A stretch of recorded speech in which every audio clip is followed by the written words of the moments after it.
This is the Debbie Perkins Radio Show. And here's your host. Good evening, everybody, and welcome to the Hollywood Red Carpet Radio Show. I'm Debbie Perkins. I'm your host, and I have a really great actor tonight. His name is Christopher J. Smith. He's an actor, he's a producer, a writer, a creative visionary, and a critical care flight nurse. He's got some really great titles, working on some new projects like The Lost Ship, and he does some short films, Strangers by the Fire, as him being one of them, and the major TV shows which he's featured in, which are coming out. Now, welcome to the show. Well, thank you so much, Debbie. I appreciate you having me. It's a pleasure to be here. You just have such a huge resume, and it's really incredible what you do. But well, I appreciate that. Take you back a little bit into your youth. Absolutely. Let's go back there. It'd be great. Yeah, go back. Yeah, let's go back. What about the entertainment industry brought you into it? Did you think you would do this as a child? Actually, I did. So I grew up in North Mississippi, in the northern portion of Mississippi. You know, I say Tupelo, and most people reference Tupelo, Mississippi with Elvis Presley. That's really the only large city that they would know. I'm from a community in North Mississippi that didn't even have a red light. It was a four-way stop sign, and my grandparents lived on a gravel road. I was raised a very humble life. So growing up, we would take, a towel and a bobby pin and put it around our neck, and we would either be Batman, Superman, and sometimes we might even be Wonder Woman. Who knows? You know what I'm saying? It was just a very fun time, and my cousins and I would just play all the time. We were superheroes. We were the Wonder Twins off of Super Friends, and it just kind of stuck with me. And there was a lot of playtime there. We had wishing wells. And it was a fairy tale place to grow up, to be honest. It sounds fun. It was fun. Had a great childhood. Yeah, and I started acting school. I started acting school when I was 16. I would drive from the little town I was from an hour and a half to a city called Columbus, Mississippi. And so I started acting classes at a fairly early age. So my first film to be a part of was called The People versus Larry Flint. That was starring Woody Harrelson and Courtney Love. It was filming in Memphis, Tennessee. And this little Mississippi kid thought that he deserved to be on television. And, I went up and talked to the casting directors. And unfortunately, my great aunt had a death. Her daughter passed away, and I had to make a decision. So my family and I flew to Florida. They cast someone else, and I'll remember sitting on the plane, and I was like, that was probably the biggest shot of my life, and yet I'm only 19, right?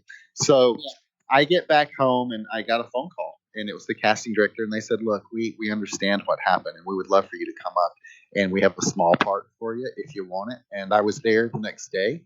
I had never taken a note from a director, especially a director of the statue that Mr. Foreman was from, Milos Freeman, and it was a powerful moment.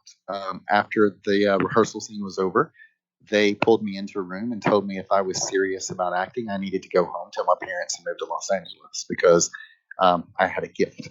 And it just wasn't the right time for me then. I had to live. I had to experience life, and I had to experience a lot of things. But I went on from there to the Mississippi Delta and spent 2 weeks on a movie called The Chamber, which is a film that was a book by John Grisham, starring Faye Dunaway, Gene Hackman, and Chris O'Donnell.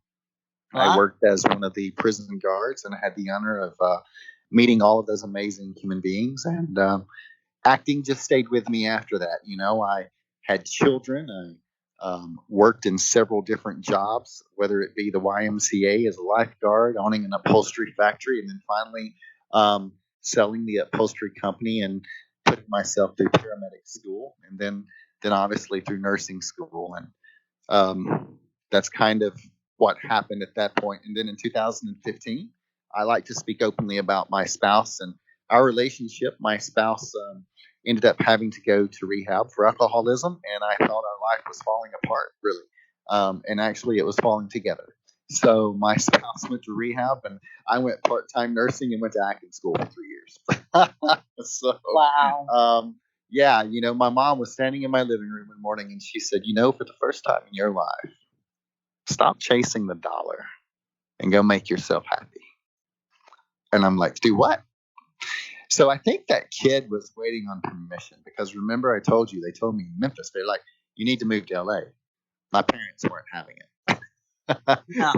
No, my parents weren't having it Oh. when I was 19. So I think that child inside of me was waiting on the permission from his parents. And in 2015, when my mom told me that, my life was in turmoil. I thought everything was kind of falling apart. But now that I look at it, really everything was falling together for me. It was falling together for me. It's falling together for my family.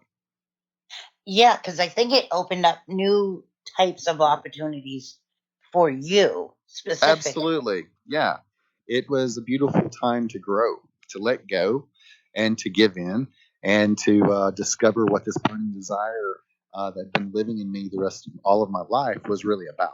And it was about, obviously, storytelling. I fell in love with a program called the Meisner Technique, and I was blessed to be living in a beautiful city like Asheville, North Carolina. It's a very unique, eclectic city. And if any one of you who are listening have never been to Asheville, I know we started out in Mississippi, and I love Mississippi. It's my home state. But Asheville, North Carolina, if you ever get a chance to visit that beautiful place, I strongly suggest you do so. It's gorgeous.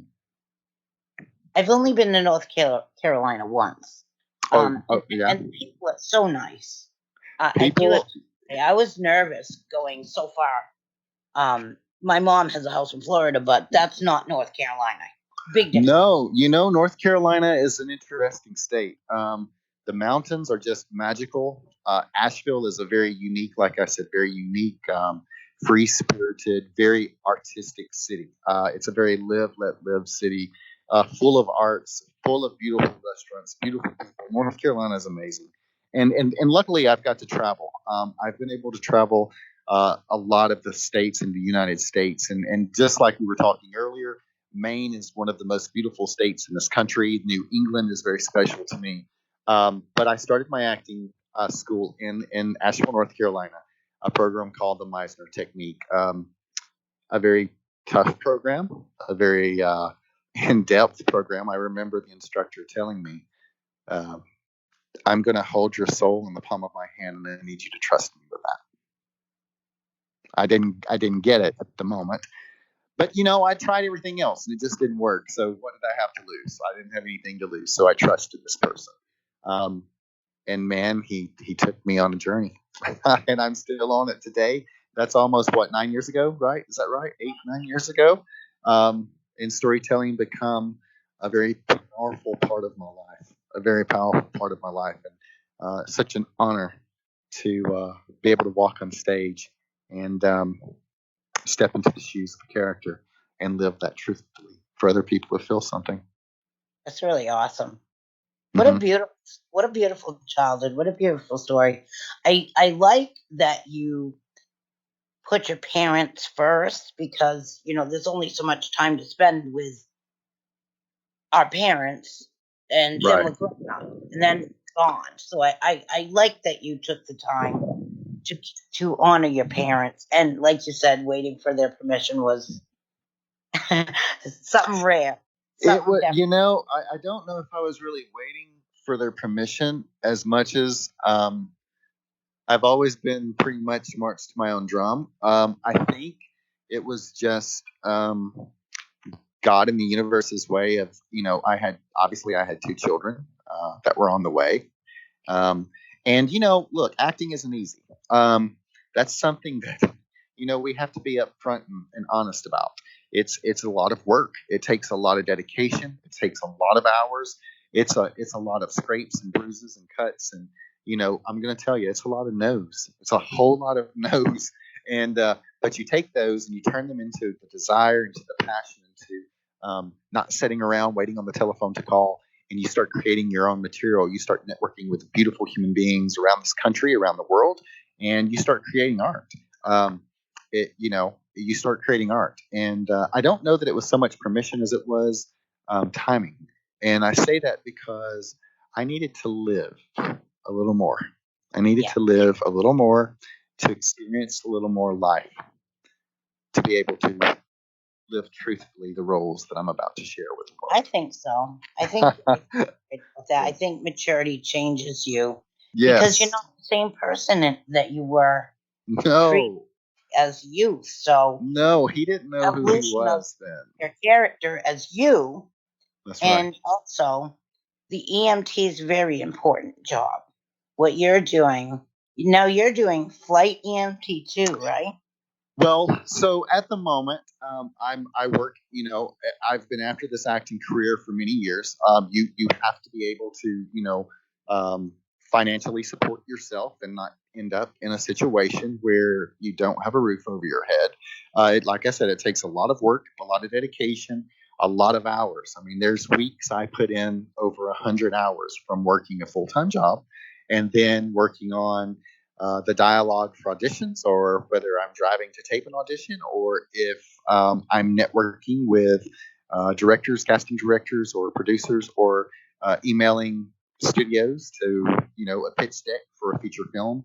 It's a lot of work, but right now I'm working as a critical care flight nurse for a helicopter company, and we are um, responsible for providing service for maybe people who've had an accident on an interstate or whatever the accident may be. Oh, well, I If it understand.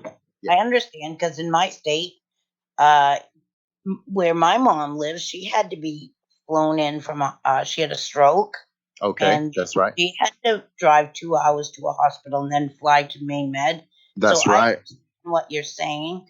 And thank God, because she wouldn't be here today if It's a very those valuable weren't service. available. Yes.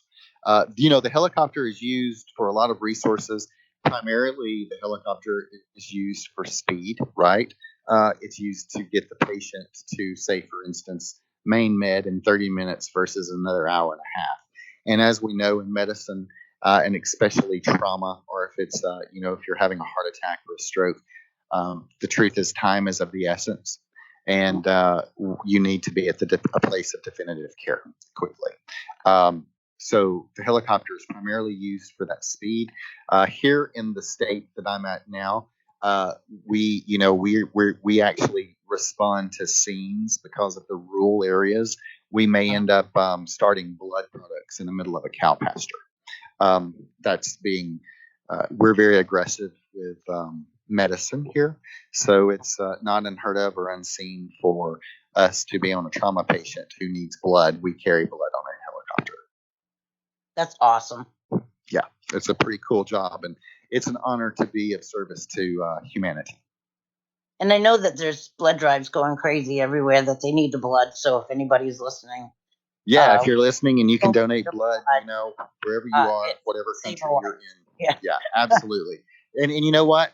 That life could be yours. that's Um, true. it could be your life. That could be your That's very true. own blood that you're getting.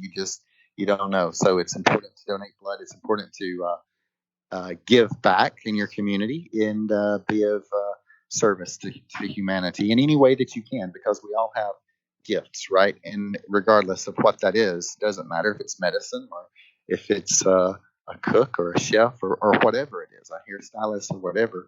We just need to go out there every single day and give our best and be there with each other. And I like to say that, we're all just walking each other home, really.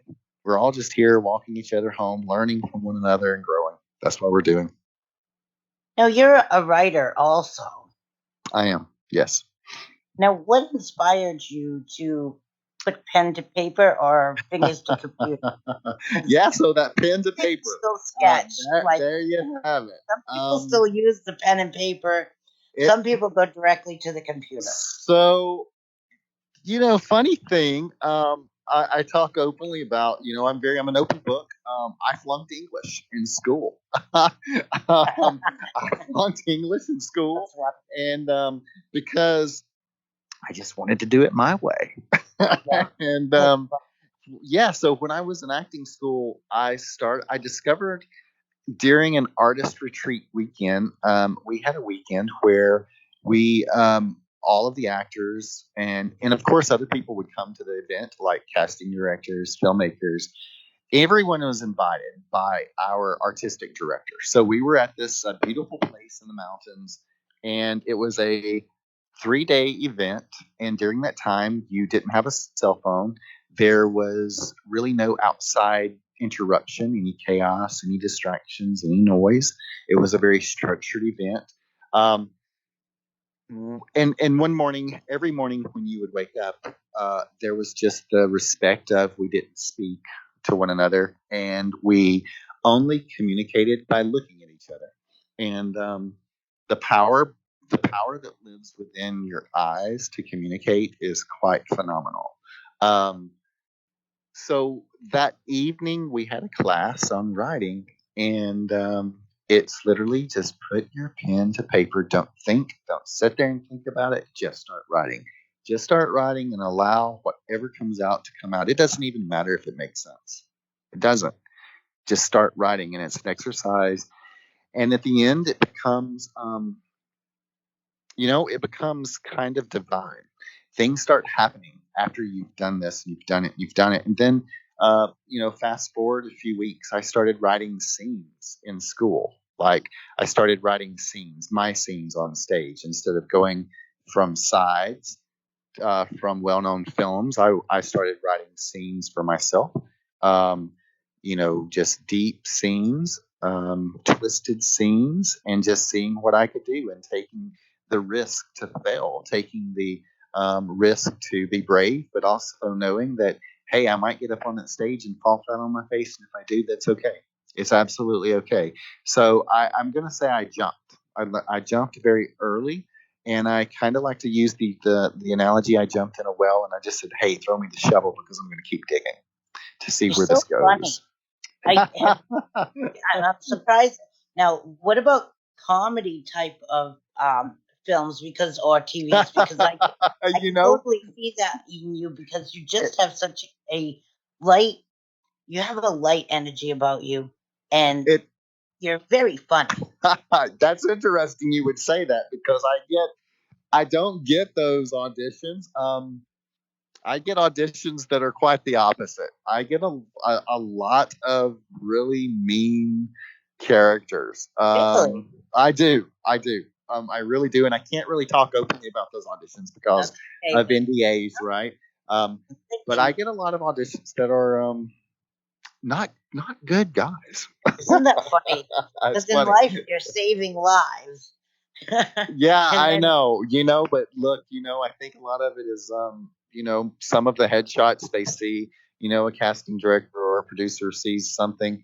And, let's be real, I have some headshots that look kind of menacing, I suppose. So a lot of times they go based off that too. So well, I'm I fine thought with it, you were just very serious. I thought you was just serious, you Oh, know. really? But Yeah. we need those kind of headshots too. You need the serious ones But because then you're talking and you think I'm a little bit funny. I So the photo funny. kind of, oh yeah. Yeah, Well, thank you so much. I appreciate the compliment. That's awesome. I am a funny guy. you are I am. Life's too easy short to and be easy serious to all the talk time. to. Easy to talk to. So the Oh, negotiations would go easy for you too. yeah. That's great. I think we're all easy to talk to if we just open up and just let go and stop trying to worry about being right. Just That's true. stop. Don't worry about being right. Just be vulnerable and be authentic and be who you truly are, and the rest of everything falls into place. No, now, well, Covert was happening. I'm sure you were still having to get out there and work because of your job is to get out there and save lives. Now, Yeah. how did it affect you? So COVID.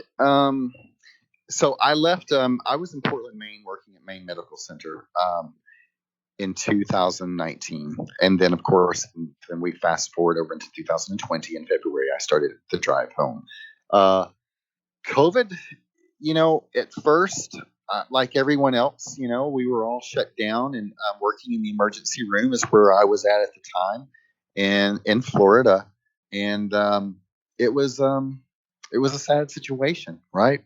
We didn't know, all of the critical care nurses, the physicians, and everyone else we were all on the same page. Everybody trying to figure out what this monster was, what this new thing that was causing all of this chaos in our world really was, and I don't know if we still have the answer.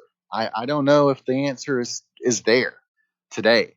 I just recently, now that I'm flying, it's quite interesting because now you're in a helicopter, which is kind of contained. You're really in close quarters with patients with COVID, and I made it fine for 3 years. And recently, on June the 8th, I was positive for COVID, and I was out of work for 5 days. But I was still able to network and do a lot of film and television stuff while I was at home. And then we'll fast forward to July the 4th. I became very sick once again, and this time it wasn't as easy. I ended up with COVID again, and then I ended up with pneumonia, and I was taking 20 pills a day. Oh no! It was a very tough situation. They wanted to they wanted to admit me into the hospital. There were no beds at that time, and it was tough. But you know what? I got over it. My spouse got over it. We both had it at the same time. Our house was on lockdown, and thank God we got over it. COVID is real. It is it's concerning. I do have some concerns about this upcoming fall and winter, but the only thing I can tell everyone is to, I believe that we all need to be educated on. I don't care whether someone thinks it's a conspiracy or someone thinks, oh, someone, created it. It doesn't matter. What matters is it's here. And what matters is that we all try to help one another get over it, and so that we can get back to a normal life as best we can. And I know some people are lucky; they don't really get affected by it like some other people. But the truth is, some people really struggle with it, and it's devastating for those people. It's devastating, and I guess my take on COVID is the only thing we can do is wash our hands, try to do what we're told to do if we're diagnosed with it, and take the medicines. I'm a huge believer in multivitamins and zinc and D3. That's what I took, and it worked for me. So, it was bad for me. That's all I know. And I know we trans. You boost your metabolism.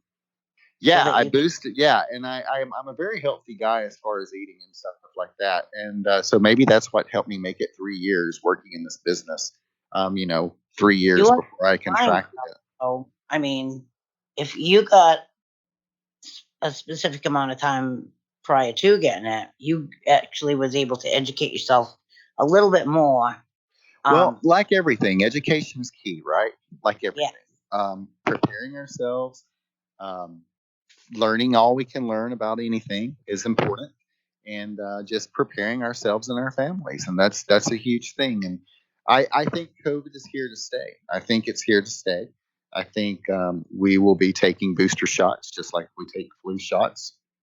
But I mean, look, we don't just have COVID now, right? We have polio making a new, one too. polio's coming up and monkeypox is coming up, and it's just interesting. So I don't want to get into all the medical aspects of it, but the thing is, we are all humans, and we all have a responsibility on this planet to help one another, and it's imperative that we do that. I agree with you. I think that it's I'm very proud of you. I think it's a very heroic thing that you've been able to do. We're going to take a quick break right now, everybody. We'll be right back. If you're looking for a way to show your support to our military men and women serving in harm's way, good night. Welcome back to the show, everybody.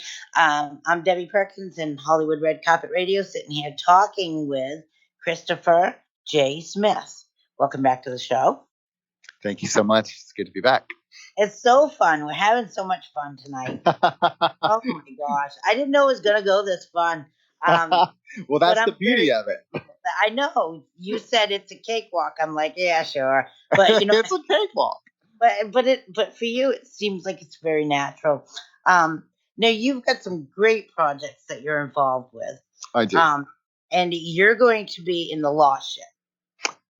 Yes, I am, and I am I'm humbled about that project. So, great project, awesome story. I will be working. I think I'm going to be filming in Los Angeles. I think is where I'll be filming. But the Lost Ship will be filming in 5 different countries. Yeah. If I'm correct on that, I do believe it's 5 different countries. Don't hold me to that, but I'm almost certain it's 5 different countries. A massive project, and it's going to start out, you guys. It'll start out in black and white, and I do think I've been told it's going to end in color. That's about all I can talk about that. No, Just actually, an we can amazing say a story. little tiny. We're allowed to say a little more because I'm going to be the biker Oh, girl. oh, are we allowed? Okay, great. We Well, can be there. So okay. that'll be wonderful. You know, this film thing is very top secret, right? Like It we is. keep things top secret, and that's just how it goes. And we have to I honor only those announce things. what they let me. Okay, well, you lead and I'll follow. What they let me say is that it's a movie about Hitler Okay, and yes. another gentleman.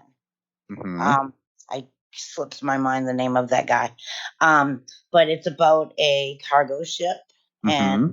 some gold Mm-hmm. and goes missing. So the rest of the story you guys can have to watch and learn. What we find out, for the most part, we only know the basics because uh, that's what we're allowed to know. It's Until top secret. Yeah, it's yeah, kind of top secret. yes. I can say that I'm an I can say that I'm an American pilot. I can say that. Now that's a Um, cool. That's cool. yeah, I'm going to be the American pilot, and we will be filming my portion in Los Angeles. Yep. And maybe I'll meet you because I'll be out there too. Well, I'm sure we will. I'm sure we will. It'll definitely be a once in a lifetime trip to It's be going to able be to magic. work with all these other people that are very talented. Oh, And absolutely. yeah. Yeah, And it's going to be an amazing project. I look forward to to working with everyone and to meeting the entire cast and crew that's going to be involved with the Lost Ship. It's the story is amazing, right? It is amazing, and it's going to be phenomenal. It is, and I can't give any more away than that either. So yeah, let's move on. See you. Absolutely. Now you know you would like to get into more filming, and I know you're doing some short stories, and you can talk just a little bit about those. Yeah. So when yeah, go ahead. No, you go ahead. Yeah, so I started doing short films when I was in acting school. We did a short film called Strangers by Fire. I met a director whose name is Mason McDonald. His wife, his name is Tabitha. They live now, I do believe, in Albuquerque. So they're working in New Mexico in the film and television industry out there.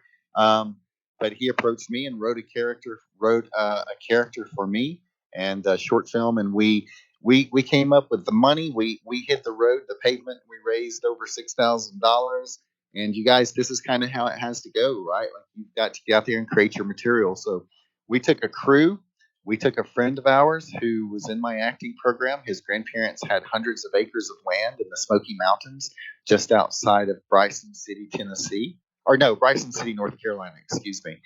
And they loaned us their property, and we set up a set and we filmed 4 nights up in the Great Smoky Mountains. So Wow. I think you can find that on YouTube, Strangers by Fire. I do know at one point there were DVDs, and it was at a film festival in Asheville, North Carolina. But as of today, I'm working on several projects. I'm working with a surgeon from MD Anderson Hospital, and who is a screenwriter. His wife and himself are screenwriters. They are doing some Christmas films. A production company in Los Angeles has picked up 3 of his films, 2 Christmas movies and a thriller. And he has another film. I have signed the letter of intent to star in that movie, so I'm quite honored to have been approached for that. He's had that script for 20 years, and he said he had been waiting on the right guy. And he'd been following my social media status for the past 3 years, I believe it was, and finally reached out to me here about 3 months ago. And so I got to read the script, and all I can tell you is it's a powerful, moving story, and it's going to touch a whole lot of lives. You're in like a vortex. Things are coming. out of nowhere in such amazing ways. I like that you said that he was a surgeon and then he also was doing filming. I like Sure. a dual purpose. Yeah, I think we all have. I think all of us out here have many capabilities, right? And all of us, for instance, I was going back and forth into the emergency department, and I would try to leave, and I would go back. And one day, my director called me into her office, and she said, Chris, this is not your calling anymore." And I said, "Do what?" She said, "This isn't your calling anymore." And she said, "I want you to listen to me." She said, "I wish I had the guts that you had back years ago." And I'm like, "You do?" She says, "Yeah, you know why?" I'm like, "No, I don't know why." She said, "Because I love writing children's books, Oh, but I don't get to do it because I'm stuck here working all the time." And when she told me this, you guys, my eyes lit up. I know they lit up. And I'm like, "Holy cow, this lady's telling me what I really need to hear. She's telling me to go out there and to go after my dream. That's what she's telling me to do."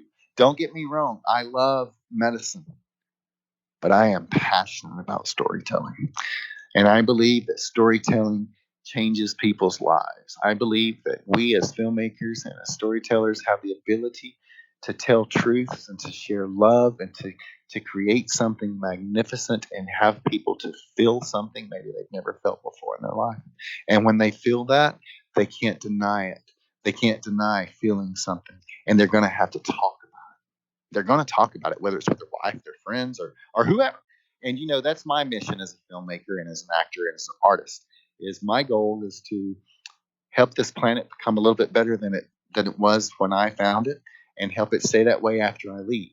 And my goal is to help us understand that we're all here on this planet to love each other. We're all here to learn from each other. We're all here to walk with each other. And my gosh, wouldn't that make something amazing if we could just all grasp that concept? And if I'm going to do it, I'm going to do it through filmmaking and through storytelling. I'm going to touch people's hearts through filmmaking and storytelling because that's my passion, and that's what I fully intend on doing. I feel like she was your guiding light. Yeah, and I hope she's writing children's books. When she retires, she probably will put out a whole lot of books. I hope she does. She's probably got them all stacked up right now, just waiting to go. So I really hope she does. This person's beautiful. She's a great human being, and she's the director in an amazing hospital in Western North Carolina. Now, let's go back to your writing. Have you ever thought of actually writing a script for a movie for yourself and others? Like, Yeah, sure. I write all the time. I write all the time, and I'm working. I'm also working on a. I can't talk much about this, but I'm working on a new television series. We have everything in order. All of the entertainment attorneys, the production company has been established as of today, as a matter of fact, and the name of the show. And I can't relieve any information about it other than it's going to be amazing. It's going to be a television series. It's going to be filmed, and we're looking and hoping that it'll be filmed in many, many countries around this world. oh my goodness. Yeah. So just look for that. We'll release details. A lot. Release details. Yeah. So we'll see what's going to happen. But it's powerful. We've been working on this for the past year. So everything's moving forward, and we hope to start filming probably within the next month. Ooh, that's one of the questions. If you could travel anywhere to film a movie, where would you go? Where would your dream place be? Switzerland. Ooh, beautiful there. You like mountains? I love mountains. Yeah. There's an amazing energy in mountains, right? There's an amazing energy in mountains. Very amazing. Like even in Maine, you go to Maine, right, and you go up to Bethel, Maine. There's an amazing energy in the mountains, especially the Appalachian Mountains, right? They're very historic, and there's just an amazing energy. So any mountains, the Rocky Mountains, the Canadian Rockies, there's an awesome vibe. Appalachian Trail goes all the way from, I believe, isn't it, Mississippi, all the way up through Maine to Canada. So it's Georgia. Georgia, northern Yeah. Georgia. Yeah, it either starts or ends in Georgia. But believe it or not, I think they're trying to extend the Appalachian Trail into the northeast side of the state of Alabama. Really? That was on the news. Yeah, so Unique. it's unique. We'll see what happens. Change history a little bit, but Yeah, I don't know. We'll see what happens with that. yeah. Oh my But goodness. yeah, I have thought about writing, films and that kind of thing. And you know what? We'll see what happens. We'll see.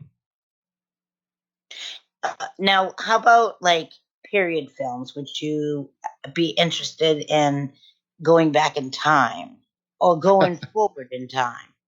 Either or. Either or? Either or would be fine with me. We can jump back and we can jump forward if you want. Period pieces are beautiful. They're amazing. And those stories still need to be told. I think recently, well, was it the Harriet Tubman film, right? That's a great period piece about Harriet Tubman. And speaking, I can say this now. Speaking of mean roles and evil roles, I was looked at to be, and it was hard. However, you can't pass judgment on a role. You can't judge the character because you're setting yourself up for failure when you do that. I was looked at as her slave owner, and he was not a good man.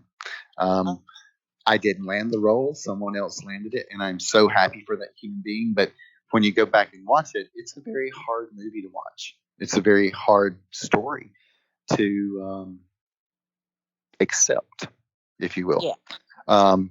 It was. We've accepted everything now. It was tough, and it's a story that should be told. It's a story that needs to be told, and there's many, many more. As a matter of fact, there's an amazing film that's about to be told, and I'm going to go out on a limb here, and I'm just going to go ahead and say it. It's called The Frisk Jubilee Singers. Now, they are gearing up to shoot this movie. It's going to be amazing. So if you don't know about the Frisk Jubilee Singers, I would strongly say go and research that. This movie is going to impact millions of people's lives. It's going to change people's hearts. It's going to make an impact upon this planet. And I am behind this film 110. No, I'm behind this film a million times. It's going to be amazing. So that's a period piece film that's going to be coming out in the next couple of years that I can't wait to see what happens with that. I like your enthusiasm.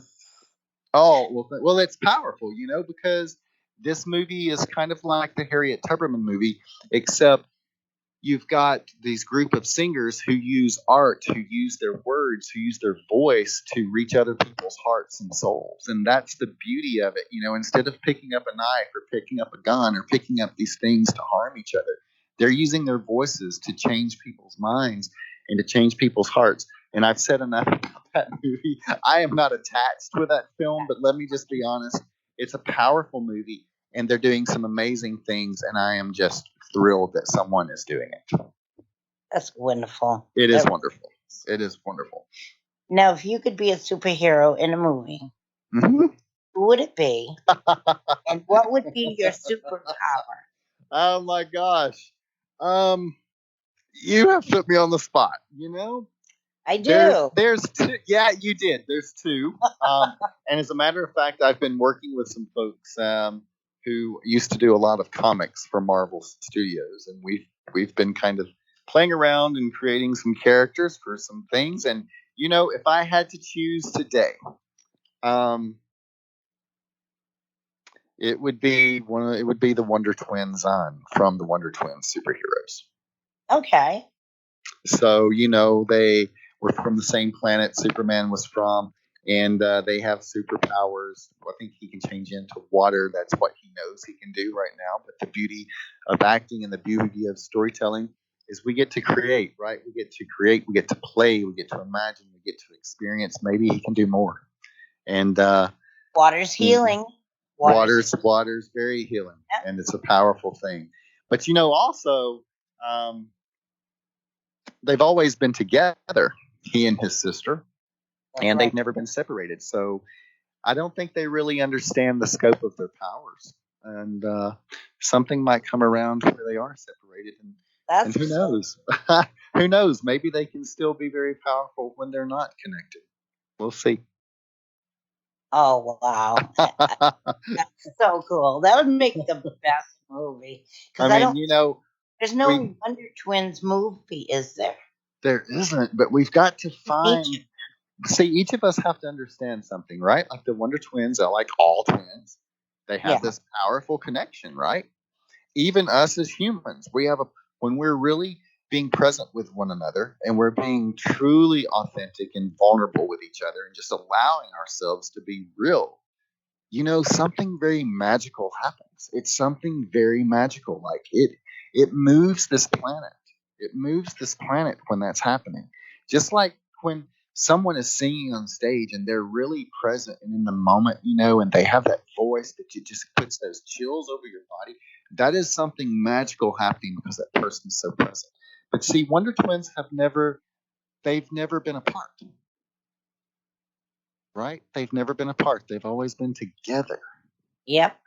But maybe they need to separate. If they separate and learn who they are without the other one. Yeah, maybe they grow up. Maybe they grow up, but yet they'll come back together, right? Yes, because they come back together at some point. So if you guys are listening out there, give me a ring and we'll talk about this film. Great. That would be a great idea. We'll talk it about really would. In the opening, it would be an awesome. Yeah, it's awesome. But I would choose the Wonder Twin. I would. That's who I would do. And your superpower would be my superpower would be my superpower would still be with water, but I think we need to expand the scope of what he can do with water.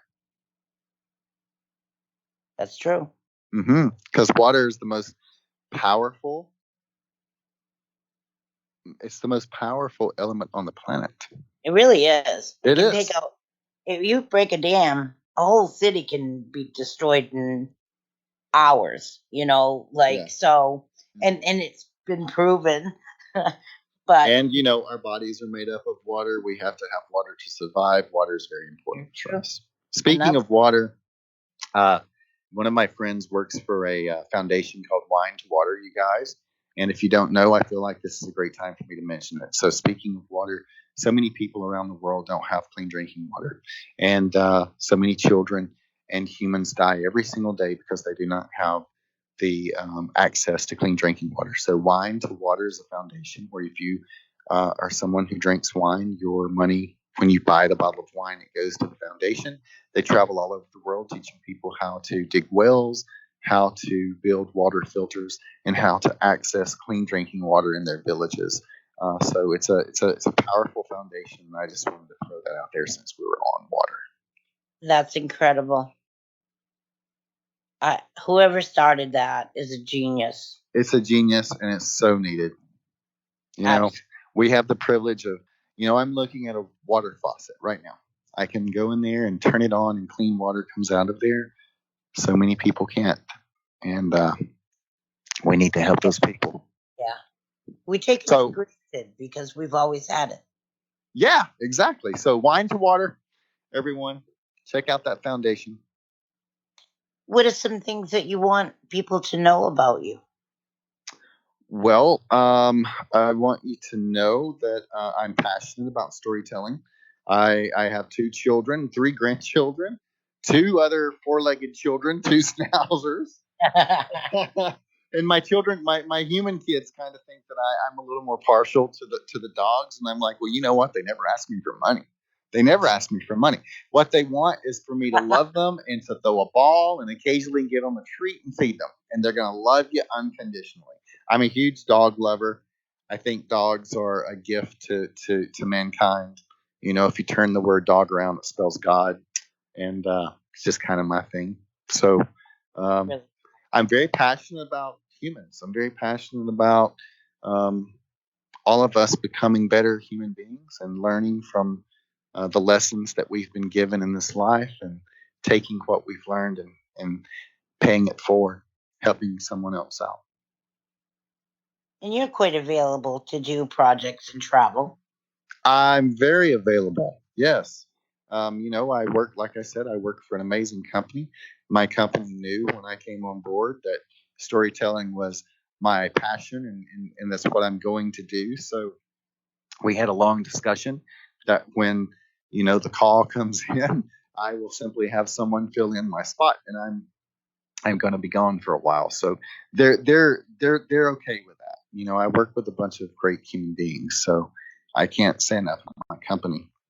But I'm absolutely available to travel globally, and I'm ready to start traveling. I'm looking forward to these amazing projects that are upcoming, and excuse me. So great things are happening for me. But Have you ever written a book? Because it sounds like you make a heck of a good author. I haven't written a book. One day, when the time is right, that might happen.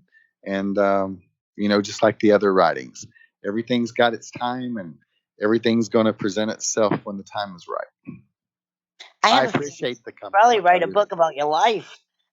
Oh, yeah, I'm sure, right? We all could, can't we? All of us. Every last human on the planet, all 7 billion of us could write a book. You just don't want to bore people with the downtime. Oh, you're not going to bore people. You're going to touch somebody's life. That's true. Right? We're all going to touch somebody's life. Every last one of us. Who inspired you in the acting world, dead or alive?